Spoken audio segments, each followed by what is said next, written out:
La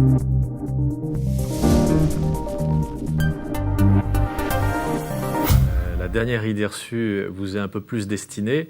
Pour beaucoup, l'assureur, il est là uniquement pour vendre des produits retraite. Alors malheureusement, dans certains cas, c'est vrai. Et il faut reconnaître que c'est pas très compliqué de faire dire à un chef d'entreprise qu'il paye trop d'impôts. Et c'est pas très difficile de lui montrer qu'en investissant dans un régime de retraite, il va payer un peu moins d'impôts. Mais malheureusement, c'est pas vraiment du conseil et c'est d'une vente qui est assez simpliste, pour ne pas dire simplifiée, et qui ne rend pas vraiment service aux chefs d'entreprise. Donc nous, à G2R La Mondiale, on a une approche qui est totalement différente. On a vu que nous avons des régimes de retraite à 3 niveaux, de la base obligatoire, des régimes supplémentaires, des régimes individuels. Le principe, c'est régime par régime et niveau par niveau, de rentrer dans une démarche de conseil vis-à-vis du chef d'entreprise, en partenariat avec ses conseils habituels, son expert comptable, son avocat, pour justement lui montrer où sont les leviers d'optimisation.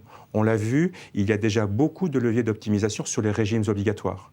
Et ces régimes obligatoires, on regarde comment les optimiser, mais aussi comment les séquencer, notamment l'âge de départ à la retraite ou la date de départ à la retraite, en fonction des objectifs, pas uniquement de revenus, mais aussi des objectifs patrimoniaux, familiaux du chef d'entreprise.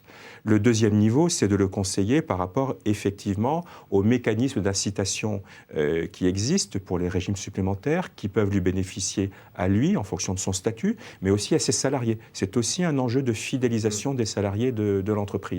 Et ce sont des mécanismes qui permettent là aussi d'avoir un accompagnement de l'entreprise, mais aussi un investissement personnel de la part du salarié. Et puis le troisième niveau, ce sont les niveaux individuels. Et donc l'assureur, il est là d'abord pour conseiller sur ces 3 niveaux d'optimisation. Et ensuite, effectivement, il existe différents mécanismes incitatifs prévus par le législateur pour pouvoir compléter sa retraite. Et là, effectivement, on va rentrer dans la dimension de la solution. Et puis, je voudrais ajouter un 4e axe qui est très important. C'est que à un moment donné, le chef d'entreprise se pose la question de sa retraite. Donc, on va faire une analyse, un conseil, une optimisation à ce moment-là. Mais en général, quand il se pose cette question, il a entre 40 et 45 ans.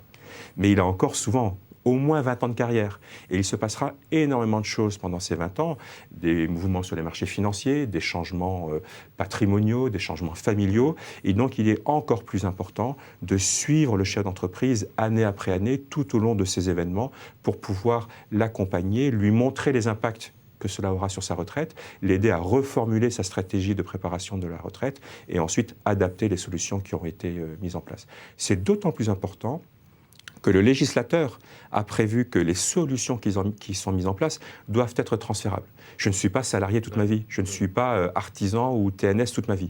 Je change d'entreprise, je change de métier, je change de statut et il est prévu tant au plan fiscal, mais aussi au plan assurantiel, que ces enveloppes puissent suivre et être adaptées, évoluer en fonction du statut. Et ça aussi, c'est une dimension conseil qui est vraiment très importante.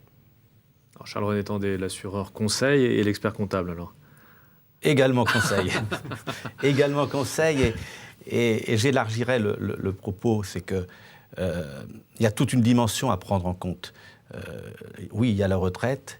Oui, le chef d'entreprise se dit, quand je vais vendre mon entreprise, il y aura de la valeur, j'aurai mon capital.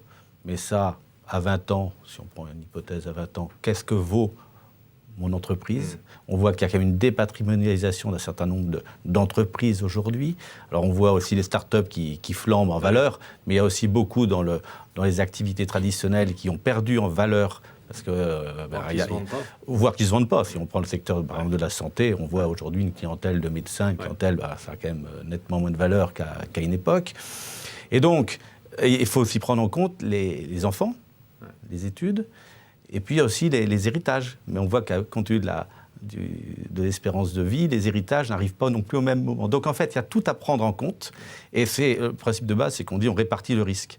Donc, comme on répartit le risque, eh bien, la retraite, le produit retraite, oui, c'est pour moi une nécessité.